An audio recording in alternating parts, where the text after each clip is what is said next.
वास्तविक महाभारत की लड़ाई हुई है अर्जुन और कृष्ण के बीच में, और इस लड़ाई में हिंसा इसीलिए नहीं है क्योंकि अर्जुन के हारने में ही अर्जुन की भलाई है।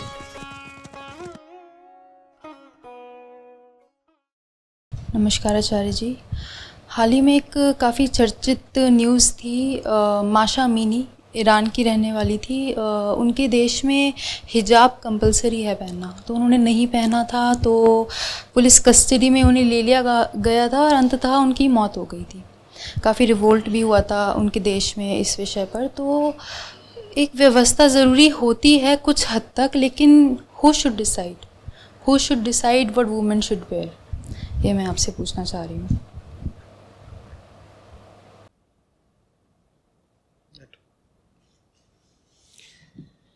कौन तय करेगा कि महिलाएं क्या पहने? तो महिलाएं क्यों, इसमें पुरुष को भी ले लो। कौन तय करेगा कि कोई भी क्या पहने? देखो, व्यक्ति को ही तय करना होगा वो क्या पहने, और इसमें किसी का क्या हक हो सकता है बोलने का? आप अगर किसी से कोई ताल्लुक रखते हो, एक साफ सच्चा संबंध रखते हो, तो आपका अधिकार यहीं तक है कि आप उस व्यक्ति की चेतना को जागृत करने में मदद करो।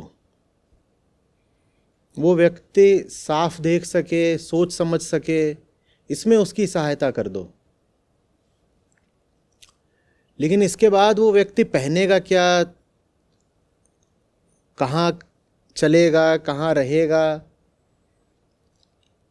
इसमें तो दखल देने का आपका कोई अधिकार नहीं हो सकता ना। अगर आप समाज के और विशेषकर महिलाओं के इतने ही हितैषी हो तो महिलाओं को सही शिक्षा दो, सांसारिक भी आध्यात्मिक भी। वो खुद जान जाएंगी कि उनके लिए जीवन में कौन से निर्णय उचित हैं। आप ये थोड़ी कर सकते हो कि उनके ऊपर एक आज्ञा लाद दो कि तुम्हें ऐसे चलना है, ऐसे विवाह करना है, शालीनता की ये परिभाषा होती है और इस प्रकार से तुमको जीवन जीना है, इतने लंबे तुम बाल रखोगी, इस प्रकार तुम आचरण करोगी। ये बात तो कोई भी व्यक्ति क्यों स्वीकार करे? कहीं का भी व्यक्ति हो, भारत का हो, ईरान का हो, अमेरिका का हो, स्वभाव तो मुक्ति ही होता है ना। जो आपके भीतर बैठा है मन, वो बिना पूर्ण स्वतंत्रता के चैन तो मानता नहीं, तो वो कैसे बर्दाश्त कर लेगा कि कोई और आकर के उस पर तरह तरह के नियम आरोपित कर रहा है। महिलाएं बहुत जगहों पर बहुत समय तक मानती गई हैं। ये एक अपवाद है, ये एक प्रकार का दुर्भाग्य ही है। ये तर्क नहीं दिया जाना चाहिए कि पहले तो मानती थी ना, पुरानी पीढ़ियों की महिलाएं थीं, देखो वो तो कितनी शालीन होती थीं और उनका आचरण कितना सभ्य होता था, वो सारी वर्जनाओं का पालन करती थीं। वो सब यदि हुआ है तो कोई खुशी की या ऊंची बात नहीं है। वो बस यही बताता है कि मानसिक गुलामी थी। नहीं तो स्त्री हो या पुरुष, ये बड़े आश्चर्य की बात है कि वो अपने ऊपर 100 तरह की सीमाएं और नियम और वर्जनाएं स्वीकार कैसे कर सकता है और क्यों करे। निश्चित ही समाज में बड़ा घातक षड्यंत्र रचा जाता है बच्चे के प्रति, फिर किशोर के प्रति, फिर वयस्क व्यक्ति के प्रति, कि वो जो एकदम व्यक्तिगत मामले हैं उनमें भी बाहर से थोपे गए नियम कानून स्वीकार करने को सहमत हो जाता है, नहीं तो कोई नहीं करेगा। जो विद्रोह आप आज देख रही हैं उस तरह के सैकड़ों विद्रोह सैकड़ों जगह पर होने चाहिए थे और बहुत पहले होने चाहिए थे। बिल्कुल मूल बात समझिए ना, इंसान है, व्यक्ति है, आदमी है, औरत है, कोई है, इंसान है। और कोई इंसान कैसे जिएगा, क्या करेगा, क्या नहीं करेगा, इसका निर्धारण करने वाला दूसरा कौन होता है? दूसरे को कुछ बोलने का अधिकार सिर्फ तब शुरू होता है जब एक व्यक्ति के आचरण से दूसरों पर प्रभाव पड़ता हो, जब एक व्यक्ति के आचरण से दूसरों का कोई नुकसान होता हो। ये तय करने के लिए कि किसको आप फायदा कहेंगे, किसको नुकसान कहेंगे, सबसे पहले एक जागृत मन चाहिए। तो घूम फिर करके बात तो जागृति पर ही आती है ना। जितना हमने जोर लगा दिया और जितनी ऊर्जा लगा दी ये तय करने में कि महिलाएं क्या पहने, क्या ना पहने, क्या करें, क्या ना करें, अगर उसकी आधी ऊर्जा भी हमने महिलाओं को शिक्षित और आंतरिक रूप से जागृत करने में लगा दी होती तो दुनिया दूसरी होती। पर पुरुषों को ज्यादा रुचि हमेशा महिलाओं के शरीर में और इसलिए उनके कपड़ों में रही है। देह भाव का और क्या परिणाम होगा, काम वासना का और क्या परिणाम होगा, वो बाहर से कैसी दिख रही है इसमें पुरुष प्रधान समाज को बड़ा सरोकार रहता है। उसके अंग कितने दिख रहे हैं, उसका मुंह कितना दिख रहा है, उसके बाल कितने दिख रहे हैं, कैसी दिख रही है, किस समय घर से निकल रही है, किसी को साथ लेकर निकल रही है कि नहीं। इन बातों को लेकर के पुरुष वर्ग बड़ा सक्रिय और सजग रहा है।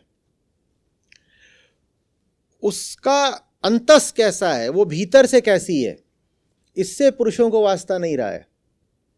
भीतर से कैसी भी हो, अगर हम चाहते हैं कि वो पर्दा करे, हिजाब करे तो ठीक है। और पुरुष को क्यों नहीं वास्ता रहा है स्त्री के अंतर जगत से? क्योंकि पुरुष का अपने ही अंतर जगत से कोई वास्ता नहीं रहा है। पुरुष स्वयं देह बन के जीता है तो स्त्री को भी देह की तरह ही देखता है बस। और जितना वो देह की तरह देखेगा उतना बार बार पूछेगा कपड़े कपड़े कपड़े बताओ कपड़े। किसी को अगर स्त्रियों के कपड़ों में बहुत रुचि हो कि छोटे हैं, ज्यादा हैं, काले हैं, सफेद हैं, सर पे हैं कि नहीं हैं, पाँव कितना दिख रहा है, तो इससे यही तो पता चलता है वो व्यक्ति खुद गहरे देह भाव में और बड़ी काम वासना में जी रहा है। नहीं तो आपके सामने एक व्यक्ति है, आपकी प्रजाति का एक व्यक्ति है, बस उसका लिंग दूसरा है और उसमें और आप में बहुत ज्यादा अंतर भी नहीं है। शारीरिक रूप से भी 10-20% का ही अंतर है, वरना आप और जो सामने व्यक्ति खड़ा है वो एक ही व्यक्ति हैं। कद में भी 2-4 इंच का अंतर होता है।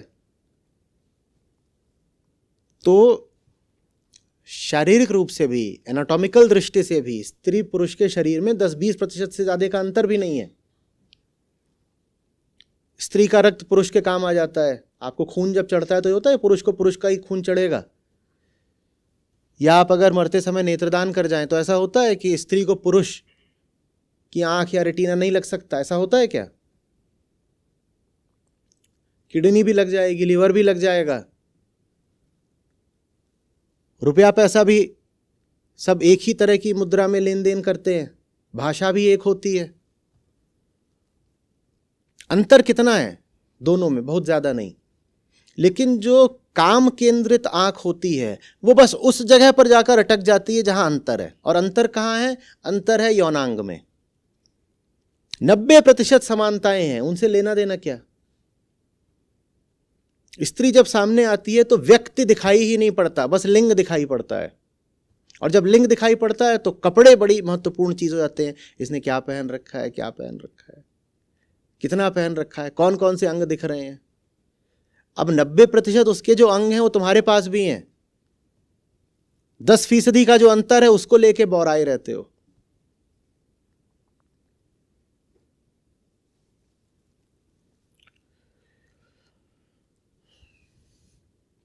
ये सब प्रश्न हमारे लिए प्रासंगिक हैं, यही बहुत शर्म की बात है।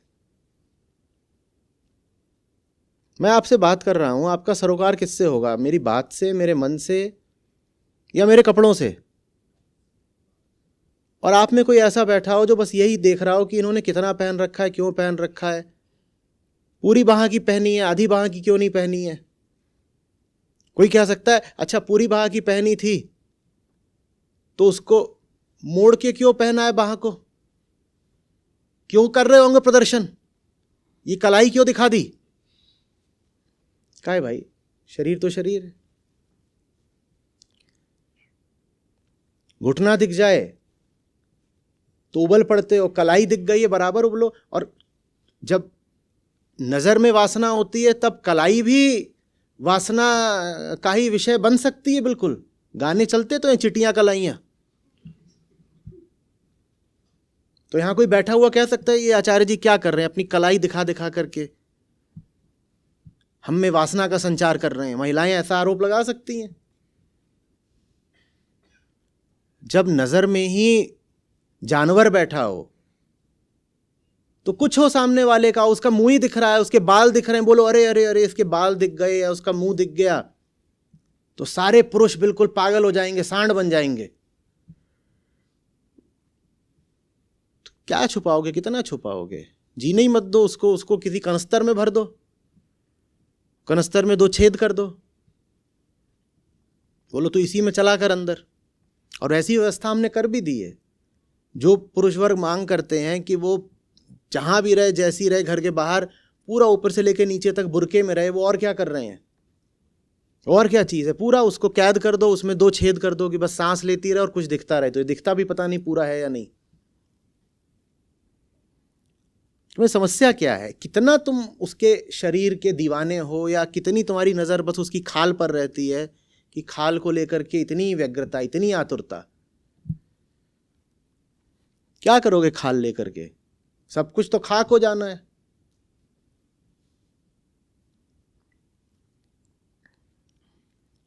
और जब पुरुष के लिए स्त्री का देह महत्वपूर्ण है तो उसी समाज की स्त्री भी है, उसके लिए भी फिर उसका देह दूना महत्वपूर्ण हो जाता है। उसकी पूरी जिंदगी फिर बस देह की देखभाल में जाती है।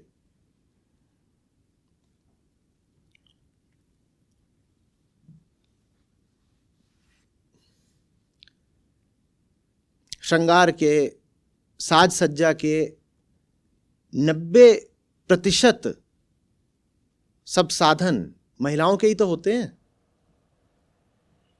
ये जो पूरी कॉस्मेटिक्स इंडस्ट्री चल रही है, 90-95% इसमें किसके लिए माल सामग्री रहती है? महिलाओं के लिए ही तो रहती है।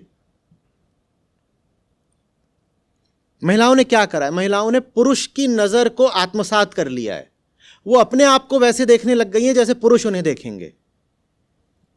एक 14-15 साल की लड़की भी आईने के सामने खड़ी होती है और वो आईने में अपने आप को वैसे देखती है जैसे लड़के उसे देखेंगे, और अपने आप से पूछती है क्या मैं इस वक्त लड़कों के लिए आकर्षक हूं?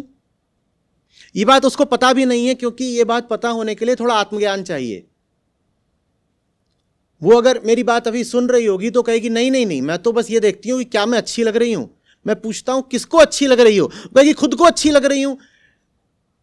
तुझे पता नहीं है बेटा, तू खुद को अच्छी अपनी नजर से नहीं लग रही। तू जब कह रही है मैं खुद को अच्छी लग रही हूं, तो तू खुद को अच्छी लग रही है सड़क वाले लड़के की नजर से। और यह घटना चुपचाप घट गई है तेरे साथ, बड़ी दुर्घटना हो गई है, और तुझे बात पता भी नहीं है कि तूने अपनी नजर खो दी है, और चुपचाप जो समाज के लड़कों की नजर है वो तेरी नजर बन गई है।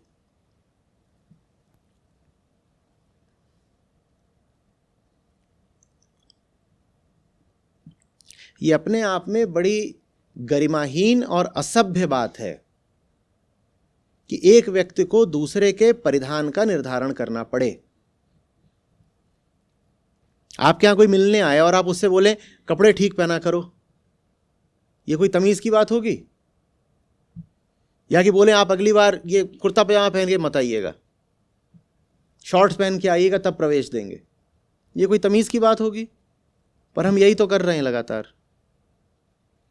एक व्यक्ति का दूसरे व्यक्ति पर कितना आप नियंत्रण और अधिकार देना चाहते हैं?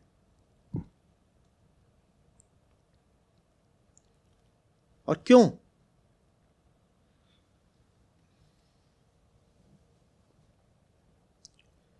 जितना आप नारी को देह, वासना और भोग की दृष्टि से देखोगे, उतना वो अपने शरीर को फिर एक शस्त्र की तरह इस्तेमाल भी करेगी।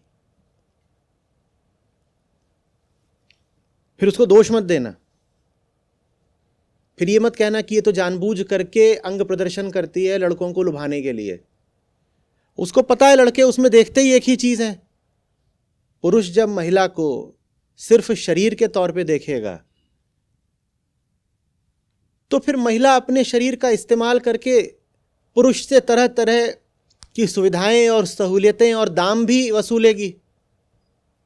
और महिलाओं ने वो करना सीख भी लिया है।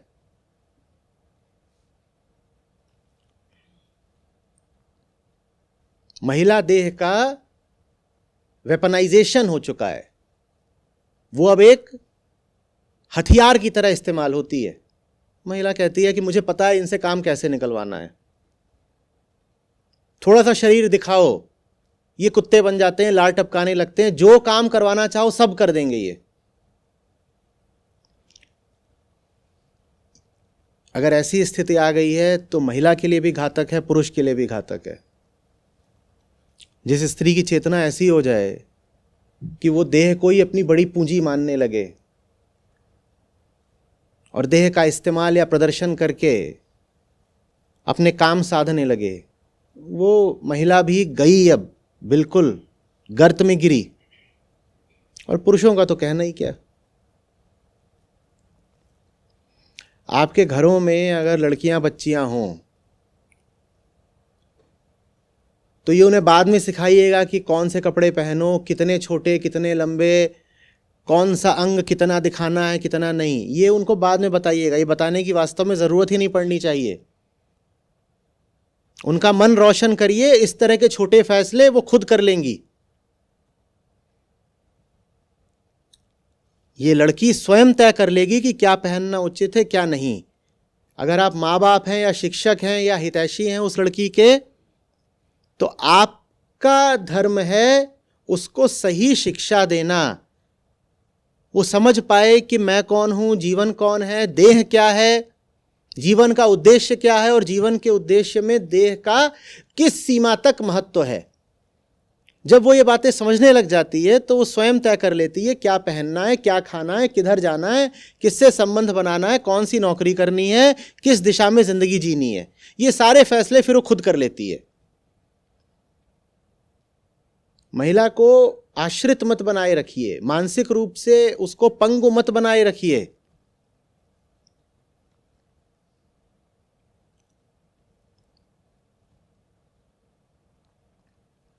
और नारीवाद के जो समर्थक हैं, जो कहते हैं कि महिलाओं को अधिकार होना चाहिए अपने अनुसार जीवन में चुनाव करने का, मैं उनकी राय से सहमत हूं। पर यह भी समझ लीजिए कि अगर आप में अभी सही चुनाव करने की, विवेक की शक्ति और रोशनी ही नहीं है और आपको हक दे दिया गया है कि कुछ भी चुनो, तो आप अपने लिए कुछ बेहुदा ही चुनोगे। तो आप ऐसा कर लो कि लड़की को मानसिक रूप से तैयार तो किया नहीं, और जब वो 18-20 साल की हो गई तो उसको बोला अब तुझे जो पहनना है पहन, जो खाना है खा, जो जीना है जी, जैसे जिधर को जाना है जा। तो ये आपने उस लड़की को छूट या आज़ादी या मुक्ति नहीं दी है, आपने उसके साथ अन्याय कर दिया है। बिना विवेक के, बिना आत्मज्ञान के आज़ादी दे देना अत्याचार है। उसी के साथ अत्याचार है जिसको आज़ादी दे दी। भाई मैं आपको गाड़ी चलाना न सिखाऊं, एकदम नहीं सिखाई मैंने, और मैंने आपके हाथ में गाड़ी की चाबी दे दी, मैंने कहा तुम्हें पूरी आज़ादी है, जहां जाना है जाओ, जैसे चलाना है चलाओ। ये मैंने प्यार करा है या अत्याचार? किसी को उसकी ज़िंदगी की चाबियां सौंपने से पहले उसको ज़िंदगी की गाड़ी चलाना तो सिखाओ। और आपने एक बार उसको ज़िंदगी की गाड़ी चलाने की शिक्षा दे दी और तमीज़ दे दी, तो उसके बाद आपको अब बताने की ज़रूरत नहीं है कि गाड़ी कैसे चलानी है, किधर को चलानी है, कितनी तेज़ चलानी है, किसको बगल में बैठाना है। ये वो खुद तय करेगी।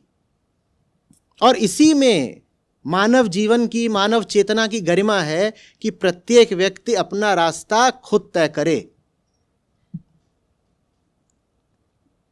अगर दूसरे के जीवन पर आपको चढ़कर दूसरे के जीवन के निर्णय आपको करने पड़ रहे हैं, तो ये दूसरे के लिए भी बुरा है और आपके लिए भी बुरा है।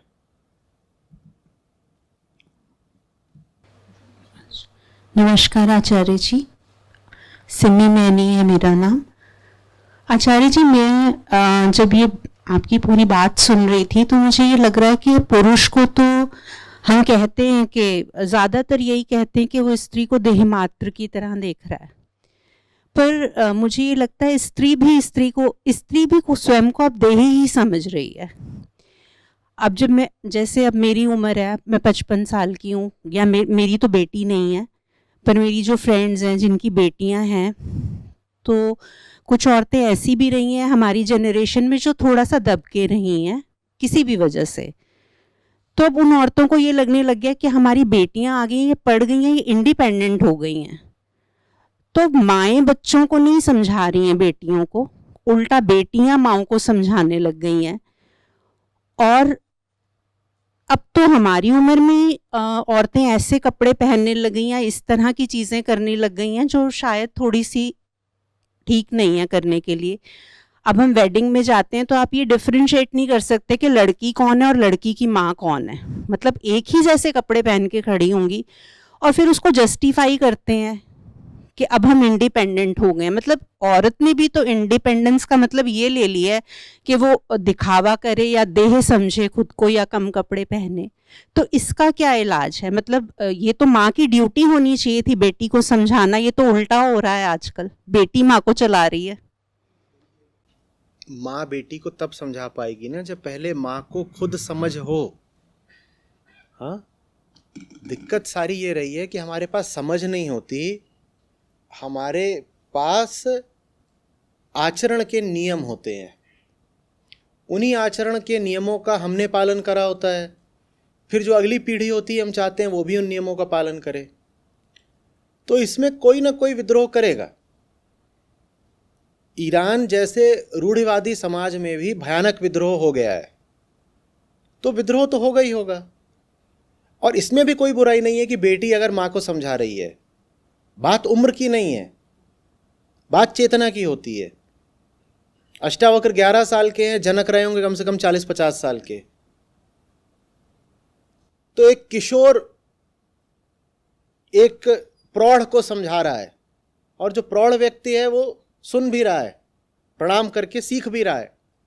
इसमें कोई बुराई नहीं है कि बेटी माँ को समझाए, पर ठीक जैसे मैंने कहा माँ के पास पहले समझाने लायक चेतना होनी चाहिए, उसी तरह ये बेटी भी यदि माँ को समझा रही है तो इसके पास समझाने के लिए खुद कोई समझ है क्या?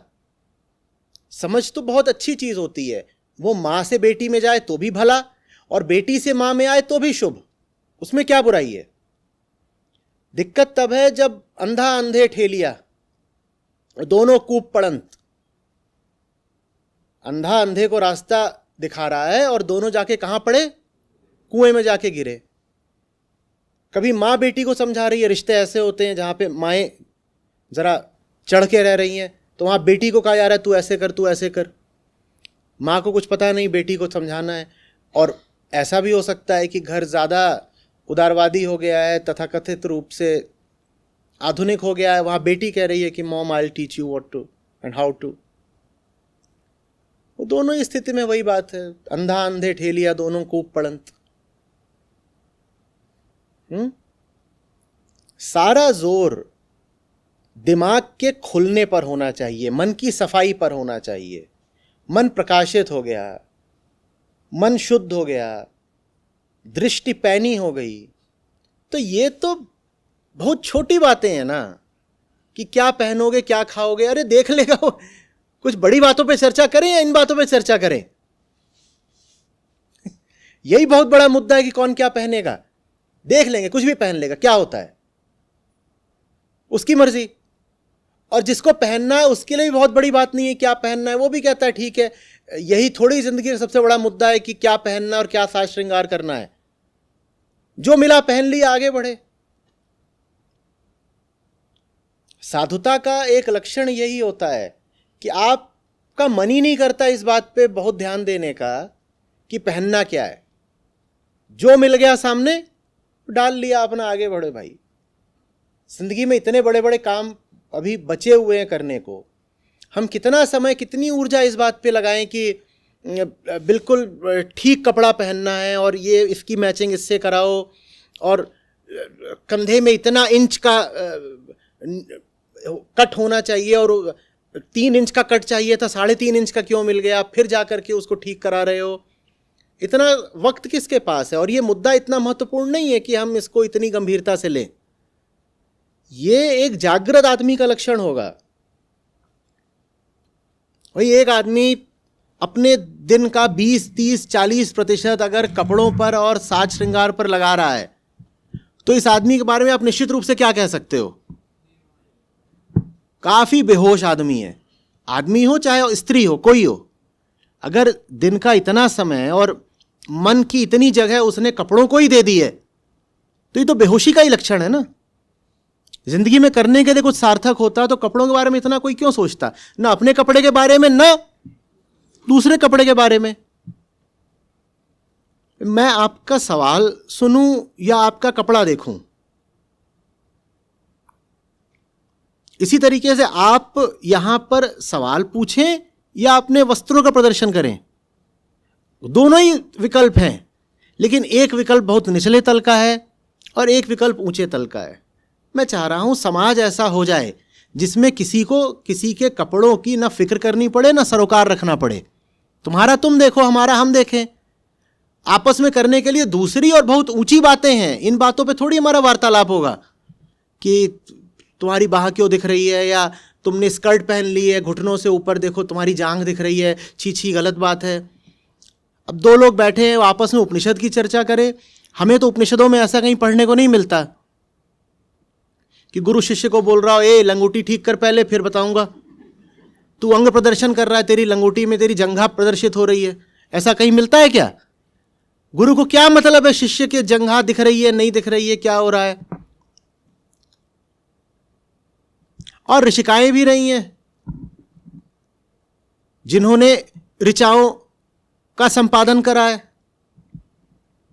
हमें उपनिषदों में महिला रचनाकारों का भी उल्लेख मिलता है, लेकिन हमें ऐसा कहीं पढ़ने को नहीं मिलता कि वो गई और अपने गुरु के पास, और गुरु कह रहा है पहले पर्दा ठीक कर, घूंघट निकाल के आ। गुरु को क्या मतलब है इस बात से घूंघट निकाला है नहीं निकाला है?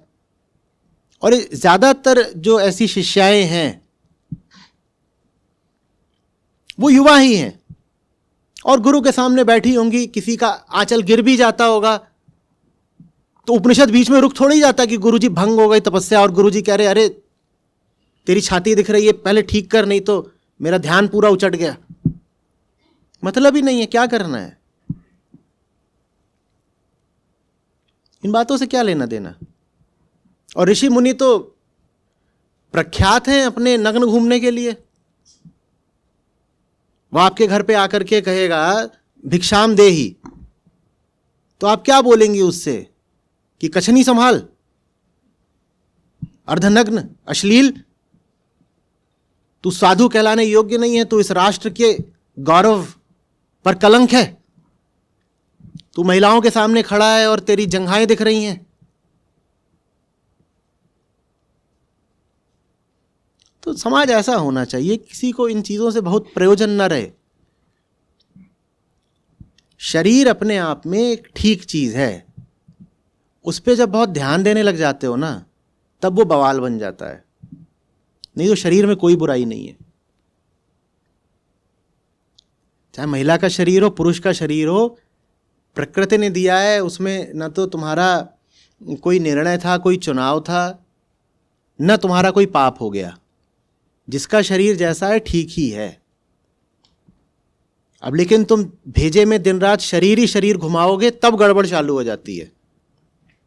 शरीर भी ठीक है। और अब आगे की बात सुनिएगा। स्त्री पुरुष के जो सहज दैहिक संबंध होते हैं, शारीरिक संबंध, उसमें भी कोई अपराध नहीं हो गया। लेकिन जब आपका जीवन ही वासना केंद्रित होता है तब आपके लिए सेक्स बहुत बड़ी चीज हो जाती है। नहीं तो सहज साधारण स्त्री पुरुष संबंध, उसमें ऐसा क्या है कि शोर मचाओ और डुगडुगी नगाड़ा कर दो, अरे अरे अरे फलाने का फलानी से संबंध है तो है। तुम्हें क्या आपत्ति हो रही है? तुम्हारा क्या लेना देना? अपना काम करो। लेकिन जब पूरा समाज आध्यात्मिक रूप से दिवालिया होता है, जब जीने के लिए कोई प्रयोजन नहीं, पाने के लिए कोई ऊंचा लक्ष्य नहीं, तो सारी ऊर्जा बस एक चीज में जाती है, देह और सेक्स, देह और सेक्स।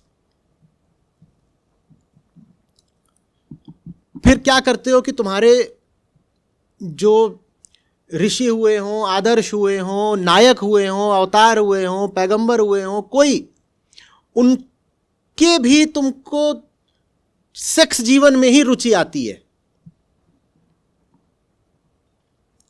अच्छा, इंद्र बहुत बुरा आदमी था, क्यों? वो फलानी अप्सराओं के पीछे जाता था।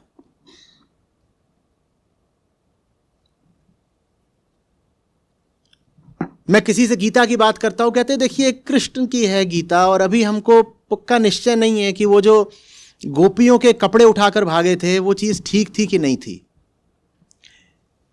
इन्हें गीता से भी मतलब नहीं है, इन्हें गोपियों के कपड़ों से मतलब है। कह रहे ये बात हमें अच्छी लगी नहीं रही है, वो नहा रही हैं, ये तो हमारी संस्कृति के खिलाफ है ना जो कृष्ण ने करा। तुम्हारी संस्कृति पहले आती है, कृष्ण बाद में आते हैं। शाबाश, वाह रे संस्कृति। बोले तो वो नहा रही हैं, पेड़ पे चढ़ के उनको देख रहे हैं। हमारे मोहल्ले में कोई ऐसा करे तो हम तो गजब ढा देंगे कि लड़कियां नहा रही हैं, उनको छुप छुप के ऊपर से देख रहे, ऊपर से उनके कपड़े ले गए, अब वो नहा के कपड़े नहीं पहन सकती। तुम्हें कृष्ण में कुल यही दिखाई दिया, गोपियां, रासलीला, कपड़े। ये विक्षिप्त मन का लक्षण है। तुम्हें कृष्ण में भी गीता नहीं गोपी ही दिखाई देती है, वो भी अर्धनग्न।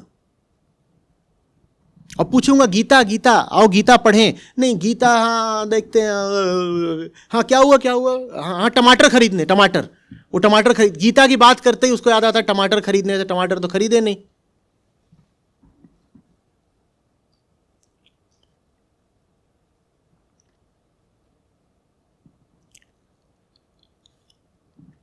देह जैसी है उसको पड़ा रहने दो। कपड़े लत्ते बहुत बड़ी बात नहीं हो गए। जीवन देह के लिए नहीं है, देह इसलिए है कि उसका सही इस्तेमाल करके मुक्ति के लक्ष्य तक पहुंचो। छोटी सी बात है, पकड़ लीजिए इसको बिल्कुल। जिंदगी देह को सजाने संवारने भर के लिए नहीं है। देह क्या है? देह एक उपकरण है, उसका इस्तेमाल करना है। देह आपका संसाधन है। देह एक चीज है जो चेतना को दी गई है ताकि चेतना अपने लक्ष्य तक पहुंच पाए। और जो चीज मिली है वो कुछ समय के लिए मिली है, जैसे हर चीज होती है। ये चलेगा क्या 2000 साल? नहीं चलता ना। वैसे ये भी जो एक चीज मिली है ये भी, और इसके भीतर जो चीज भरी है वो इन्होंने मुझे गर्म करके अभी दी है चाय, वो कितनी देर चलेगी? कितनी देर चलेगी? 10 मिनट, 15 मिनट। हर चीज की अवधि होती है ना प्रकृति में, वैसे इसकी भी एक अवधि है। इस चाय को ठंडा होने से पहले क्या करना है भाई? वैसे ही इसको ठंडा होने से पहले क्या करना है? जी लेना है। जी लेने का मतलब ये नहीं कि भोग लेना है, माने इसका सही इस्तेमाल कर लेना है। और इसका सही इस्तेमाल ये नहीं है कि किसी को रगड़ रहे हैं, पॉलिश कर रहे हैं, भौं नचवा रहे हैं, बाल रंगवा रहे हैं, ये सब नहीं है। और ना ये है कि दूसरे को देख रहे हैं तो कह रहे वाह क्या शरीर है, चलो जल्दी से इसका शरीर भोग लेते हैं। एक जागृत समाज में ये मुद्दे बिल्कुल अप्रासंगिक हो जाएंगे, गौण हो जाएंगे, सेकेंडरी हो जाएंगे। किसी से ये सब बातें करोगे वो कहेगा और कोई बात नहीं है क्या करने को, फिजूल बातें कर रहे हो, हिजाब पहनना है कि नहीं पहनना है।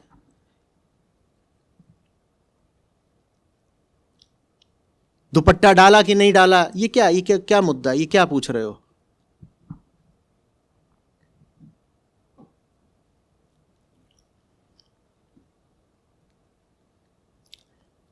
कुछ समझ में आ रही है बात।